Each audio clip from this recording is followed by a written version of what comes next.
Hi friends. So today in this video we are going to learn about the registers of bus interface unit in 8086 microprocessor. In previous video हमने 8086 microprocessor के execution unit के सारे registers के बारे में discuss किया था। तो जैसा कि हम यहाँ पे जानते हैं कि 8086 माइक्रोप्रोसेसर को दो यूनिट्स में डिवाइड किया गया है। जो पहला यूनिट है जिसको हम लोग कहते हैं एग्जीक्यूशन यूनिट है, और दूसरा यूनिट कहते हैं जिसे बस इंटरफेस यूनिट कहते हैं। तो ये जो एग्जीक्यूशन यूनिट और बस इंटरफेस यूनिट दोनों को जो सेपरेट करने का कारण था वो ये था कि जो एग्जीक्यूशन रिलेटेड जितने भी टास्क है वो एग्जीक्यूशन यूनिट हैंडल करेगा, और जो भी बस रिलेटेड टास्क है यानी इनपुट से और मेमोरी से रीडिंग राइटिंग का काम, वो सारा जो बस रिलेटेड एक्टिविटी है वो सारा का सारा जिम्मेवारी बस इंटरफेस यूनिट के पास होता है।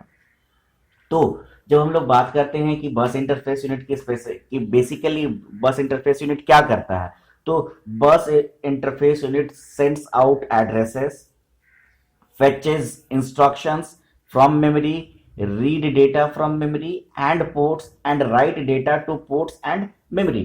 That means बस इंटरफेस यूनिट क्या कर रहा है, एड्रेस को बाहर भेज रहा है, इंस्ट्रक्शन को फेच कर रहा है मेमोरी से, मेमोरी और पोर्ट पे रीडिंग का काम कर रहा है या फिर राइटिंग का काम कर रहा है। या फिर हम लोग कह सकते हैं कि जितने भी ट्रांसफर्स हैं डेटा के और एड्रेसेस के, एग्जीक्यूशन यूनिट के बिहाफ पे कौन कर रहा है, तो बस इंटरफेस यूनिट कर रहा है। क्योंकि एग्जीक्यूशन यूनिट क्या कर रहा है, एग्जीक्यूशन यूनिट केवल और केवल इंस्ट्रक्शन को एग्जीक्यूट कर रहा है, बट वो इंस्ट्रक्शन आएंगे कहां से या कौन ला के देगा, और अगर इंस्ट्रक्शन एग्जीक्यूट हो गया तो फिर उसको बाहर यानी मेमोरी को या फिर इनपुट आउटपुट डिवाइस को कौन भेजेगा, तो वो बस करेगा। और बस का सारा कंट्रोलिंग इनके पास किसको दे दिया गया है, बस इंटरफेस यूनिट को। तो यानी बस इंटरफेस यूनिट किसके बिहाफ पे काम कर रहा है, एग्जीक्यूशन यूनिट के बिहाफ पे काम कर रहा है। किस लिए काम कर रहा है, तो जितने भी डेटा और एड्रेसेस हैं उनका जो ट्रांसफर हो रहा है या तो इन हो रहा है या आउट हो रहा है, उसको उसके लिए बस इंटरफेस यूनिट काम करता है। नाउ जब हम लोग बात करें बस इंटरफेस यूनिट की, तो बस इंटरफेस यूनिट में कौन कौन से रजिस्टर्स होते हैं जिन रजिस्टर्स को यूज करके ये सारे टास्क को परफॉर्म कराया जाता है, या कौन कौन से रजिस्टर्स की यहाँ पे जरूरत पड़ती है जो कि ये सारे टास्क को हैंडल करते हैं। इनपुट आउटपुट मेमोरी को भेजना, मेमोरी से रीड करना, इनपुट आउटपुट को भेजना या वहां से रीड करना, और उसके बाद फिर एग्जीक्यूशन यूनिट को भेजना। तो यहाँ पे हमारे पास तीन तरह के रजिस्टर्स होते हैं। जो पहला रजिस्टर है इसको हम लोग कहते हैं इंस्ट्रक्शन क्यू, दूसरा है इंस्ट्रक्शन पॉइंटर, और तीसरा तरह का जो रजिस्टर है वो कहलाता है segment register.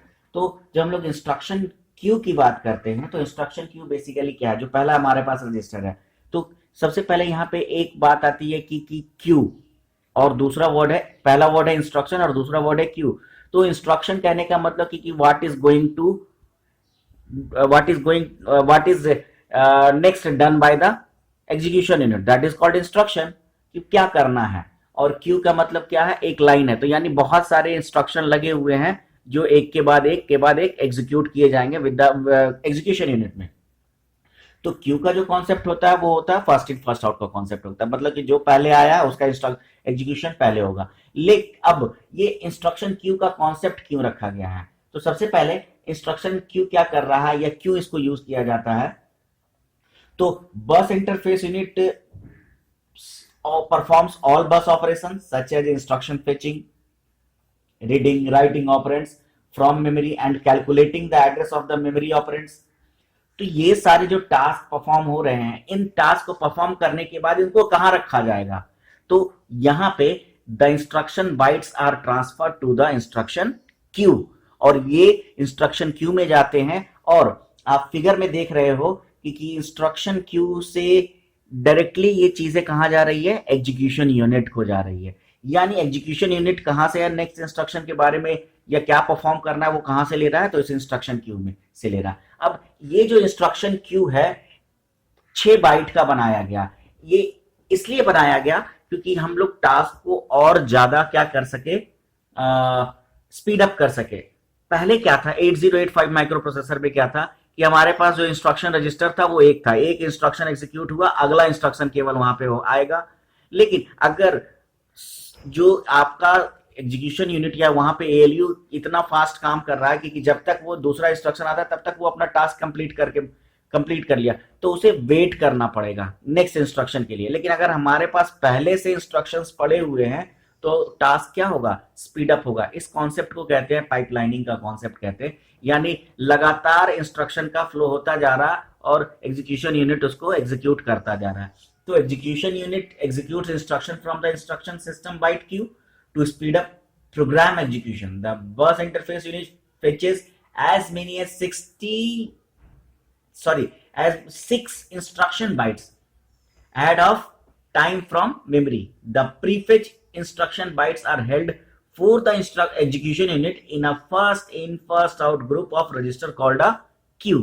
And queue basically define first in first out, the ordering कि कौन इंस्ट्रक्शन पहले आया। तो हमारे पास यहाँ पे 6 बाइट है, हर बाइट जो पहले आएगा वो पहले एग्जीक्यूशन यूनिट को जाएगा। तो इसी कॉन्सेप्ट को हम लोग पाइपलाइनिंग कहते हैं। Now we have the second type of register which is known as instruction pointer.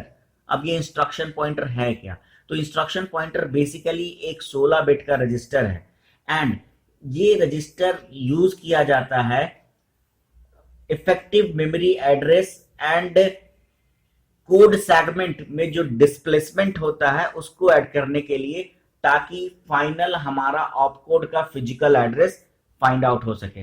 तो इसको हम लोग और बेहतर तरीके से समझने की कोशिश करेंगे जब हम लोग एड्रेसिंग मोड समझेंगे, उसमें डिस्कस करेंगे कि किस तरीके से ये इंस्ट्रक्शन पॉइंटर कोड सेगमेंट या फिर स्टैक सेगमेंट को यूज करके नेक्स्ट इंस्ट्रक्शन के एड्रेस को फाइंड आउट करता है। Basically, the instruction pointer is a 16-bit register. The register is always used as the effective memory address and is added to the code segment with a displacement of 4 bits to obtain the physical address of the opcode.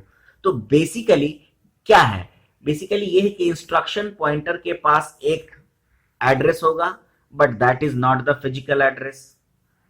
code segment के पास एक address होगा but that is not also the physical address of the operand. अब इन दोनों addresses को क्या किया जाएगा, एक उन पे एक टास्क परफॉर्म कराया जाता है, जो यहाँ पे एक डिस्प्लेसमेंट की बात की जा रही है कि 4 बिट को डिस्प्लेस कर दिया जाएगा और उससे एक नया एड्रेस जनरेट होगा और वो एड्रेस जो होगा वो हमारा ऑपकोड का फिजिकल एड्रेस होगा।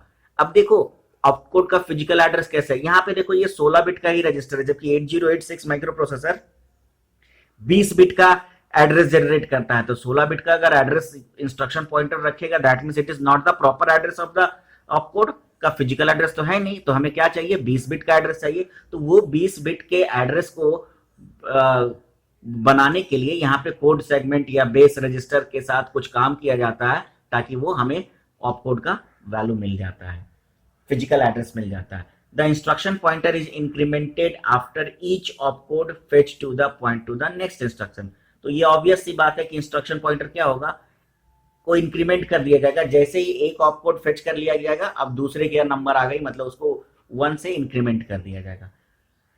यहाँ पे जो सबसे इंपॉर्टेंट रजिस्टर्स हैं जो है वो है सेगमेंट रजिस्टर्स। तो यहाँ पे हमारे पास 4 सेगमेंट रजिस्टर है। पहला रजिस्टर है जिसको हम लोग कहते हैं कोड सेगमेंट, दूसरा stack data segment, third stack segment and fourth extra segment. तो जब हम लोग कोड सेगमेंट की बात करते हैं तो मोटे तौर पे कोड सेगमेंट क्या करता है, इंस्ट्रक्शन में जो ऑपकोड है उसको पॉइंट करने की कोशिश कर उसको पॉइंट करता है। अब ये इंस्ट्रक्शन में ऑपकोड क्या है, तो बेसिकली ये इंस्ट्रक्शन सेट के बारे में मैंने कहा कि पढ़ेंगे तो उसमें मैं इसको समझने की कोशिश करेंगे, लेकिन फिलहाल मैं आपको ये बता दूं कि इंस्ट्रक्शन में ऑपकोड क्या होता है। तो कोई भी इंस्ट्रक्शन में 2 चीजें होती है, ऑपकोड होता है और ऑपरेंड होता है। Opcode and operand that means अगर हम बात कर रहे हैं कि अगर असेंबली का एक हमारे पास कोड है लिखा हुआ एड ए एंड डी, इसका मतलब add is opcode, A and D is operand. यानी अगर हम लोग इसको सिंपली अरिथमेटिक में बात करें 2 + 3, तो plus is opcode, 2 and 3 are operand. तो जब हम लोग बात करें कि ऑपरेंड इंस्ट्रक्शन की, तो माइक्रो प्रोसेसर में जो भी इंस्ट्रक्शन है वो 101 के फॉर्मेट में है, तो वो सारे के सारे 10101 है। तो उसमें कौन सा ऑपकोड है और कौन सा ऑपरेंड है उसको फाइंड आउट करने के लिए यहाँ पे कोड सेगमेंट में जो इंस्ट्रक्शन में जो ऑपकोड होते हैं उसको ये स्टोर करता है। खैर आगे हम लोग इसको देखते हैं। डेटा सेगमेंट क्या कर रहा है, डेटा मेमोरी को पॉइंट करता है वहीं स्टैक सेगमेंट स्टैक मेमोरी को पॉइंट करता है, और एक्स्ट्रा सेगमेंट ये एक एडिशनल कह सकते हैं कोड सेगमेंट की तरह, सॉरी डेटा सेगमेंट की तरह काम करता है। तो जब हम लोग बात करें सेगमेंट रजिस्टर की, तो सेगमेंट रजिस्टर क्या होता है, 8086 माइक्रो प्रोसेसर 20 बिट का एड्रेस लाइन उसके पास होता है, और जितने भी रजिस्टर हैं 8086 में वो क्या है, 16 बिट इन लेंथ है। सो 20 बिट का एड्रेस हमें क्या चाहिए, 16 बिट के एड्रेस से चाहिए। We have 16 bit register to store addresses, but the address is actually how much, 20 bits. तो इन 16 बिट से 20 बिट्स को फाइंड आउट करने के लिए 8086 मेमोरी एड्रेस को कंप्यूट करता है, सम करता है contents of segment register and effective memory address से, ताकि वो 20 बिट का रजिस्टर मिल सके। तो एक एक करके हम लोग रजिस्टर्स की बात करते हैं कि कौन कौन से रजिस्टर में किस तरीके से ये काम होता है। तो कोड सेगमेंट की अगर हम बात करते हैं, तो कोड सेगमेंट क्या है, 16 बिट का रजिस्टर है और 64 केबी कंटेन करता है, 64 केबी सेगमेंट with processor instruction.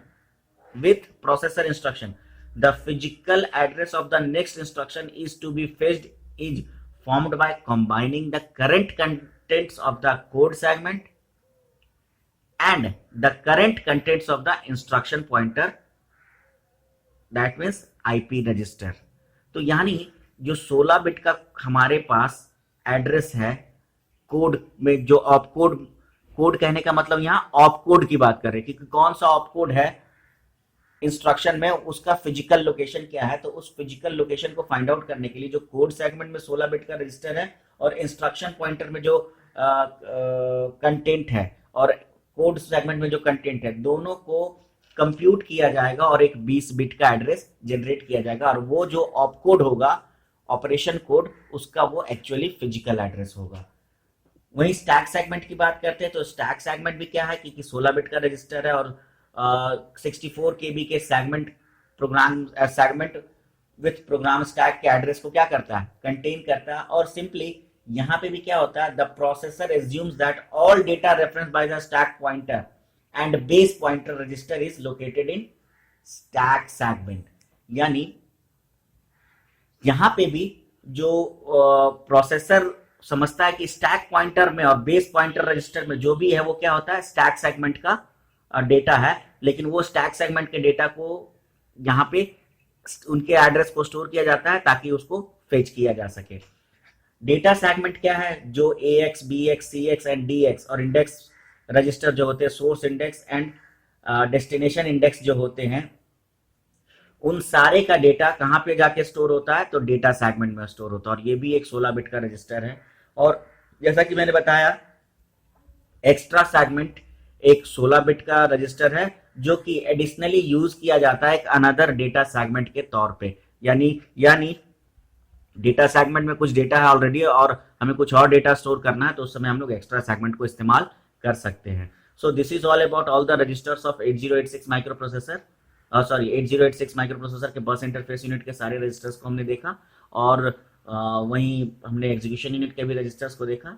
तो इस वीडियो में इतना ही। नेक्स्ट वीडियो में हम लोग इंस्ट्रक्शन सेट के बारे में डिस्कस करेंगे और एड्रेसिंग मोड के बारे में डिस्कस करेंगे। Thank you.